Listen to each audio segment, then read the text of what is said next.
പശ്ചിമേഷ്യയിലെ അശാന്തമായ അന്തരീക്ഷം കാരണം ആശങ്കയിലായിരുന്ന പ്രവാസി മലയാളികൾക്ക് ആശ്വാസത്തിന്റെ പുതിയൊരു കാറ്റ് വീശുകയാണ്.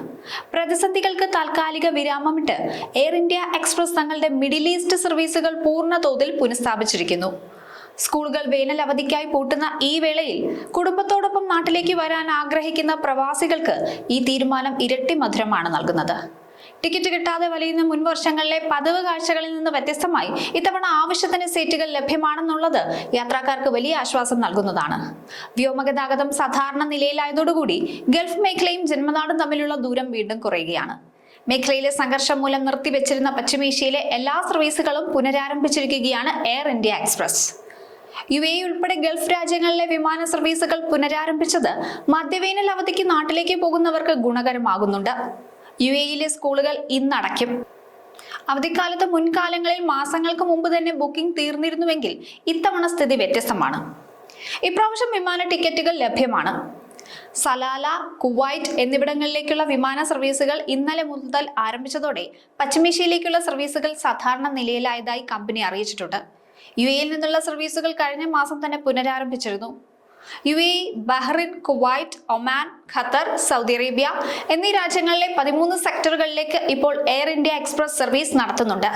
ഇന്ത്യയിലെ 18 നഗരങ്ങളെ പശ്ചിമേഷ്യയുമായി ബന്ധിപ്പിച്ച് ആഴ്ചയിൽ 780 സർവീസുകളാണ് എയർ ഇന്ത്യ എക്സ്പ്രസ് നിലവിൽ നടത്തി വരുന്നത്. കൂടുതൽ സർവീസുകൾ പുനരാരംഭിച്ചതോടെ പ്രവാസികളുടെ യാത്ര സുഗമമാകും. അതെ, പ്രവാസികൾക്ക് ഇപ്പോൾ ഇത്തരത്തിലുള്ളൊരു യാത്രാക്ലേശം കുറവുണ്ട്. എയർ ഇന്ത്യ എക്സ്പ്രസ് നടത്തുന്ന സർവീസുകളിലെ കൂടുതൽ വിവരങ്ങളിലേക്ക് വരാം. ആദ്യത്തേത് മസ്കറ്റ് മംഗളൂരു സർവീസാണ്. ഇന്ന് മുതൽ മസ്കറ്റ് മംഗളൂർ സർവീസ് പുനഃസ്ഥാപിക്കും. രണ്ടാമത്തേത് കോഴിക്കോട് സലാലയിലേക്കുള്ളതാണ്. ഇന്നലെ മുതൽ ആരംഭിച്ച കോഴിക്കോട് സലാല സർവീസ് ആഴ്ചയിൽ ചൊവ്വ, വ്യാഴം ദിവസങ്ങളിലായിരിക്കും. മൂന്നാമത്തേത് കോഴിക്കോട് കുവൈറ്റ്. ഇന്നു മുതൽ സർവീസ് തുടങ്ങുന്ന കോഴിക്കോട് കുവൈറ്റ് സർവീസ് തുടക്കത്തിൽ ആഴ്ചയിൽ 1 ദിവസമാണെങ്കിലും മറ്റന്നാൾ മുതൽ ആഴ്ചയിൽ 3 ദിവസമായി വർദ്ധിപ്പിക്കും. അടുത്ത സർവീസിലേക്ക് വന്നാൽ അത് ബാംഗ്ലൂർ കുവൈറ്റ് ആണ്. നാളെ മുതൽ ബാംഗ്ലൂർ കുവൈറ്റ് സർവീസ് ആരംഭിക്കുമെന്നാണ് വിവരം. കുവൈറ്റ് സർവീസ് ടെർമിനൽ 4 വഴി കുവൈറ്റിലേക്കുള്ള എല്ലാ സർവീസുകളും കുവൈറ്റ് രാജ്യാന്തര വിമാനത്താവളത്തിലെ ടെർമിനൽ 4 വഴിയായിരിക്കും പ്രവർത്തിക്കുക.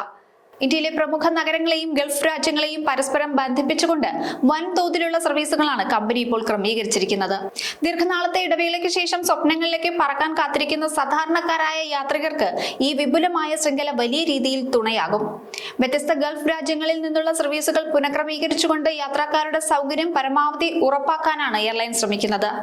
മംഗളൂരു, കോഴിക്കോട്, ബാംഗ്ലൂർ തുടങ്ങിയ ദക്ഷിണേന്ത്യൻ നഗരങ്ങളിലേക്കുള്ള വിമാനങ്ങൾ ആഴ്ചയിൽ കൃത്യമായ ദിവസങ്ങളിൽ ലഭ്യമാക്കിയിട്ടുണ്ട്. കുവൈറ്റിലേക്കുള്ള യാത്രാ നടപടികൾ സുഗമമാക്കുന്നതിനായി അവിടുത്തെ പ്രധാന ടെർമിനലുകൾ കേന്ദ്രീകരിച്ചാണ് പുതിയ പ്രവർത്തനങ്ങൾ സജ്ജമാക്കിയിരിക്കുന്നത്. പ്രതിസന്ധികളിൽ തളരാതെ വ്യോമയാന മേഖല ശക്തമായി തിരിച്ചു വരുന്നതിന്റെ നേർക്കാഴ്ചയാണ് ഇപ്പോൾ കാണാൻ സാധിക്കുന്നത്. വേനൽക്കാലത്തെ യാത്രകൾ കൂടുതൽ സുഗമമാകുന്നതോടുകൂടി പ്രവാസികളുടെ വലിയൊരു ആശങ്കയ്ക്കാണ് പരിഹാരമാകുന്നത്. സുരക്ഷിതവും സുഗമവുമായ വിമാന സർവീസുകൾ പശ്ചിമേഷ്യയുമായുള്ള നമ്മുടെ രാജ്യത്തിന്റെ സുഹൃത്ത് ബന്ധത്തെ പുതിയ തലങ്ങളിലേക്ക് നയിക്കും. പുതിയ പ്രതീക്ഷകളോടെ പ്രവാസ ലോകം ഇനി നാട്ടിലേക്ക് വിമാനം കയറും.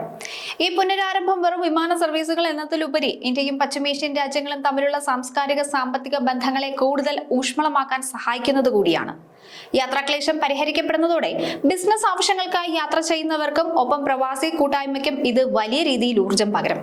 എന്തായാലും എയർ ഇന്ത്യ എക്സ്പ്രസിന്റെ തീരുമാനം വളരെ നല്ലതാണ്. പ്രവാസികൾക്ക് ആശ്വാസവും സമാധാനവും നൽകുന്ന ഒരു തീരുമാനം തന്നെയാണ് എയർ ഇന്ത്യ എക്സ്പ്രസിന്റെ ഭാഗത്ത് നിന്ന് ഇപ്പോൾ ഉണ്ടായിരിക്കുന്നത്.